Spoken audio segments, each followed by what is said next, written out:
Welcome to episode 18 of the Sean McGuinness podcast.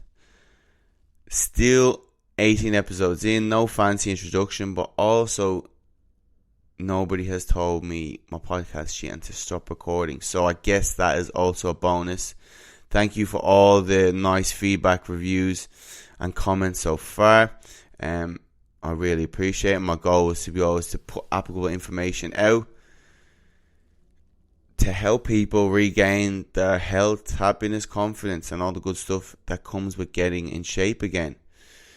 Now, what we're going to do today is we're going to look at another important topic, which is a big limiting factor for a large majority of people, my clients, people that follow me, people that message me, and that is stress eating. Okay, stress eating, we can also group emotional eating to that same component, and that is eating in response to your emotional state, rather than eating because your body needs calories, rather than from a physical hunger. It's an emotional hunger. So your body's perfectly fine surviving on the calories you're getting in, but you're overeating simply from an emotional state. Okay, now people will say, oh, how do I break this bad habit, Sean? Please help. What you first need to understand is that from your brain's point of view, like I've talked about before, there's no really such thing as bad habits, in the sense that all habits are contributing some kind of positive state. Okay, which is crazy when we think of other kind of quote unquote addictive things that people do, gambling and drugs. Okay, you may look at them as bad, but they're contributing something positive by way of reward to you or your brain. Otherwise you wouldn't do them. So if we look at stress eating, the trigger is obviously stress. The routine is you may eat processed food, or you may eat a lot of it, and the reward from that is you temporarily feel less stressed, you temporarily feel better.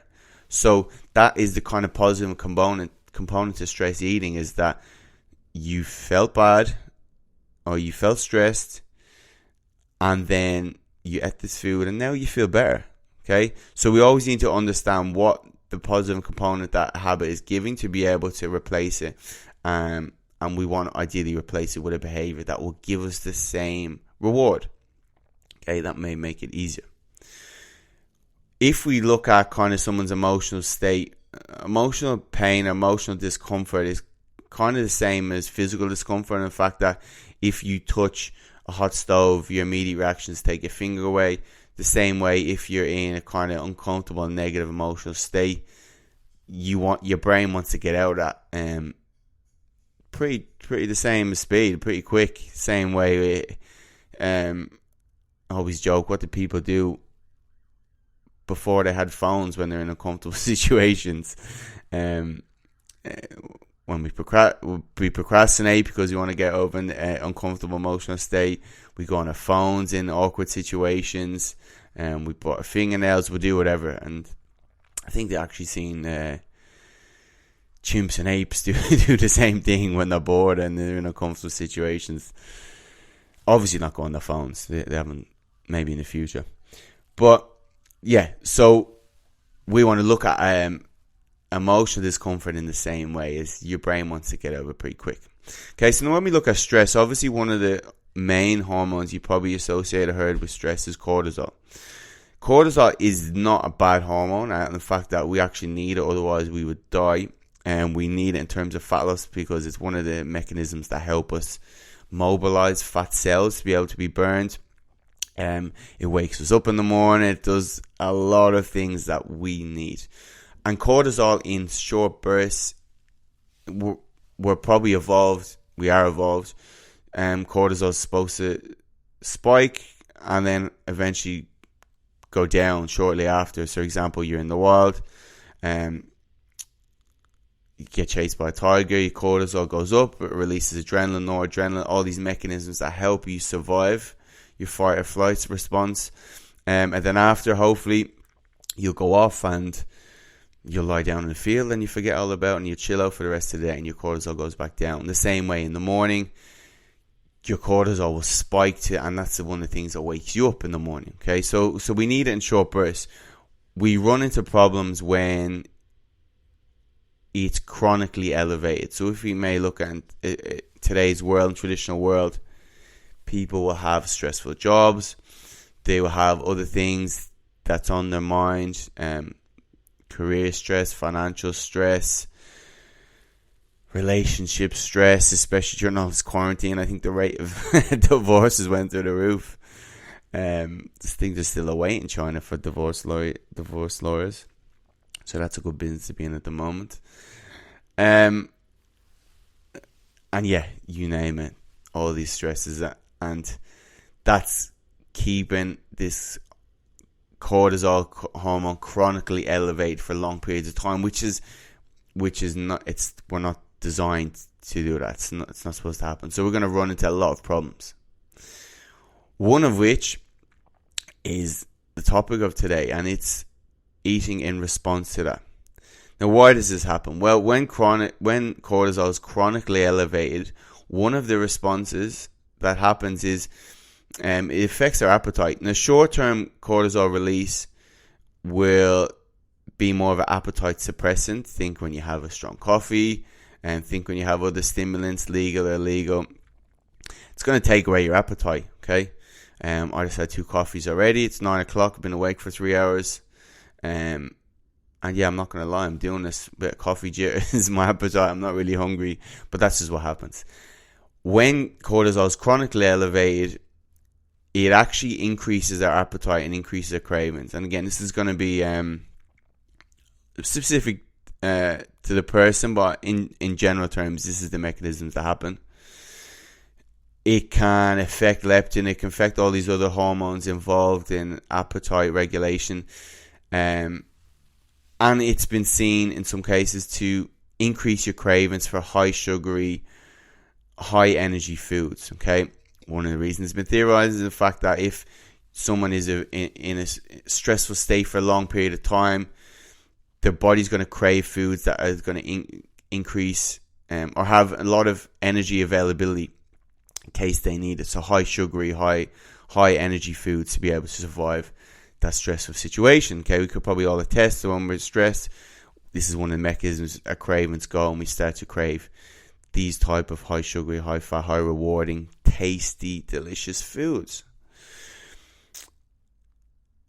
That's one of the mechanisms. One of the other effects that cortisol has is it can throw our blood sugar out of whack.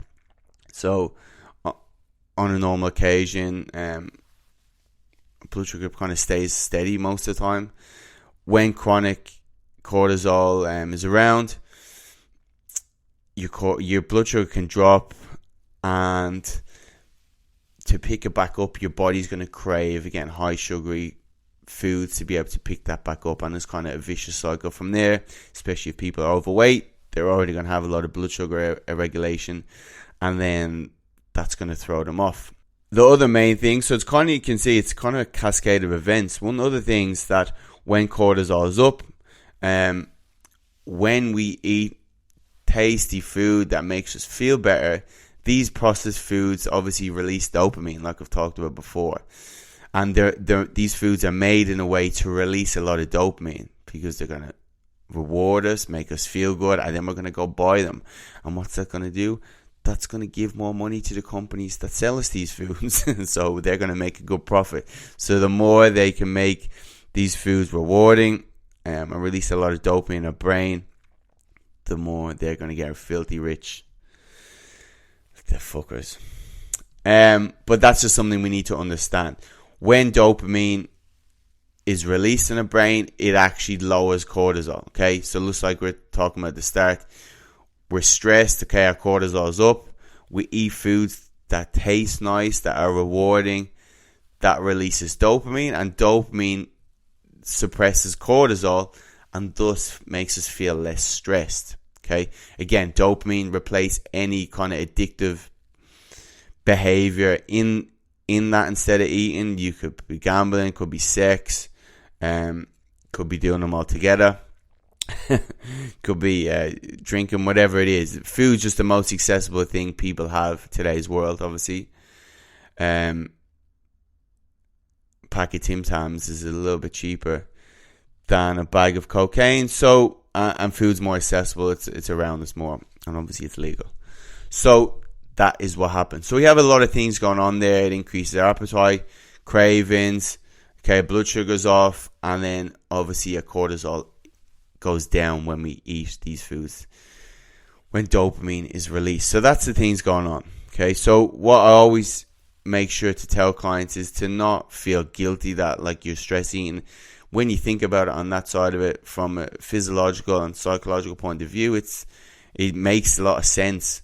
And again, when our brain's in a comfortable situations or comfortable states, the quicker it can get out of that, okay, to make it feel better, that's what it's going to do. And then over time, you're going to develop very strong habit loops in relation. And then obviously a habit is something done very automatic. So we mightn't notice yourself doing it. You only kind of become conscious again when you finish the pack of biscuits when you're stressed. Okay, Sean, yes, you've named all the stuff, why it's happening, but what can I do or how can I stop doing it? Okay, but first we need to understand it, because if we look at first why it's happening, okay, the behavior of eating this processed food, it's making us feel less stressed. When we look at habits, when we talked about habits, we have seen one of the biggest mistakes people make is they try to actively stop doing a habit. So they might go, I'm going to try to lose fat. One of the biggest things I'm struggling with is stress eating. So what I'm going to do, I'm going to stop stress eating. No, Mary. It doesn't work like that. You need to replace the behavior, because the habit loop's always there. So every time you get triggered by stress, you're automatically going to do the thing in that very well-formed habit loop. So if we replace the behavior with something more favorable in terms of fat loss, that makes us feel less stressed, that is a way better option. Okay, because then in the future when we become triggered by stress, we're going to do the favorable outcome. Perfect, happy days. Kill two birds with one stone. So what is some favorable things that we can substitute in there? Well, that is going to be person specific. We just need to match the reward of being less stressed, and we need to substitute a behavior in there that will give us that outcome. Again, that's going to be different for everybody. It could be training, it could be exercising, it could be meditating, it could be deep breathing, it could be yoga, it could be go have a bath, it could be talk to your spouse, watch a comedy, do some charity work. The list is endless. Read a book, bring a friend, whatever you need to do. You just have to see what is most realistic for you to do in the majority of occasions. And it might just be a bit of trial and error doing that and see what sticks, see what works for you. I've had clients where obviously you've got a normal work day, cortisol is going to be elevated for that, and it's normally when people go home they will normally binge out because they're being so stressed. Well, what I've done with people before is I've tried to get them to exercise or train after work straight away. So when they train, they kind of feel accomplished, they get a little sense of dopamine, and then they also get that added bonus of an endorphin rush from exercise, and they feel better, they feel less stressed, they might have got that frustration out, and that is enough to break that loop. So then they feel less stressed, they feel better, not going to fill that void with food. But again, it just depends whether you train before work, training after work. The whole thing is you just need to see all these de-stressing activities and see which one's viable for you to constantly put in and replace the habit of eating.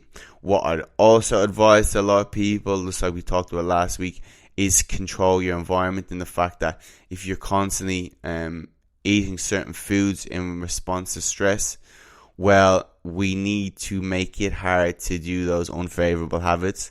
So you may need to control your environment and either make it hard for you to get at that food that you keep binging out on when you're stressed, or just don't have it in the house if you constantly binge when you're at home. So we're doing two things. With the behavior you're trying to do, you need to make that as favorable as possible. Obviously, if it's to go to the gym after work, maybe book a session in with a trainer, make sure your gym gear's ready. Those same concepts that we talked about, behavior change, you need to put in there in replacing that habit, replacing that behavior.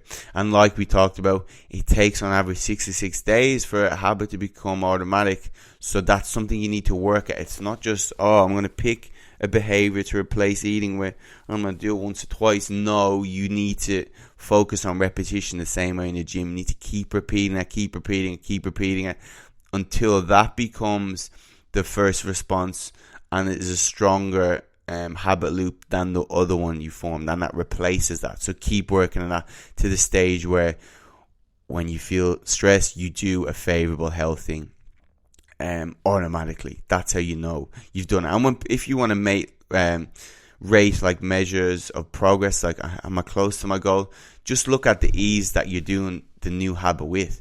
At the start, it's going to feel very hard, which is supposed to, because you're not used to doing that. Then it's going to feel hard, then less hard, and then eventually a bit easier, and then you've got to your kind of quote-unquote goal when it comes to this habit. When it becomes automatic, that should be the sense of it. So keep plugging away, forget about motivation, like I always say, and focus on repetition with that new habit. With other habits, you can also take away the actual trigger. Now, it's not really viable in today's world where stress is a normal thing, which we kind of need to deal with, both from a mindset point of view and a plan point of view. But what we can do is try to lower cortisol where we can, because these cravings and stuff are going to be made much worse when cortisol is chronically elevated. So what we're trying to do is bring it down where we can. Okay, what are some stuff that lowers cortisol? Well, just any kind of quote-unquote chilled out things someone can do. It could be getting out in nature. It could be stretching. It could be going in the sauna. Having a bath. Could be doing a hobby, playing golf. I'm looking out into a golf course here. Could be doing something where you're in the moment and you're not stressing about the past or future. Like we talked about last 2 weeks ago with Luke. That's why they're bringing in colouring books back into like Google. They are making people do puzzles. All the stuff that allows you to be in the moment. Is anything like that is going to be able to lower cortisol. We've heard of meditating apps, but again, some people are going to be on a different spectrum when it comes to this. Some people will have no problem meditating, but concentration and stuff like that's a skill. So if you haven't worked at it, it may be very hard. I'm probably not going to tell one of my type A CEO clients to be able to, or tell him to go and do a yoga class straight away. For him, it might be go do a hobby or get in the sauna, which is what I like to do. Steam room, have a bath, whatever you need to do.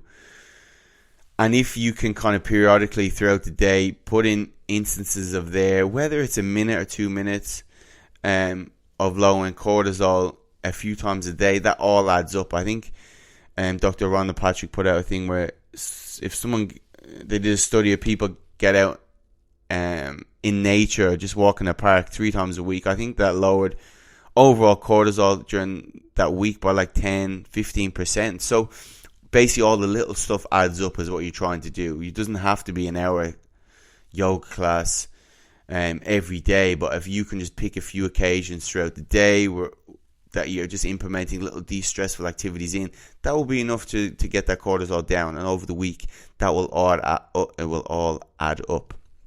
Okay, getting sunshine, obviously, if you're lucky enough to be in a country where the sun's shining at the moment. Whatever you need to do. People can always name, Owen Lacey says, a lot of, they can name all the stresses in their life, but they can't name things they do to de-stress. Okay, another one I'll tell people to do that can afford it is go get a massage. They're brilliant for lowering cortisol, obviously. So, there we go. We've looked at kind of the mechanisms that cause stress eating, and we've looked at what you need to do to replace the habit with something else that would de-stress, and we've also looked at ways to bring cortisol down. Okay, as I said, probably not a viable option to be able to get rid of it completely, chronically elevated stress, unless you go on holiday, whatever. But yeah, we're in the real world, so you need to prepare accordingly. So there you go. Hopefully that helps. Understand the mechanisms, implement an approach with science, and bring down that cortisol when you can with some of the methods that I talked about. Okay, another good book on the topic to understand a little bit more is Why Zebras Don't Get Ulcers. Pretty famous book when it comes to cortisol by Robert Pekelski. I can never pronounce his second name. The basic premise is that zebras they'll run away, the cortisol goes up, and then they'll graze in the field and the cortisol goes back down. But they don't kind of have that fancy brain that humans have, where we can kind of reenact stressful situations purely by thinking about them. And so again, that contributes to that chronically elevated stress. But make sure not to be one of those people that gets stressed about being stressed, okay? Because that's not also good. Just understand that and try to implement as much stuff in that will lower that cortisol periodically throughout the day when you can. And pick a few things that you can do forever. Because again, you're not just looking at implementing these strategies for 1 week. You're trying to prepare sustaining ones that you can carry out forever. Okay, there you go. Really hope that helped. Really hope that was applicable. Give me a feedback. And yes, I will talk to you all in the next episode.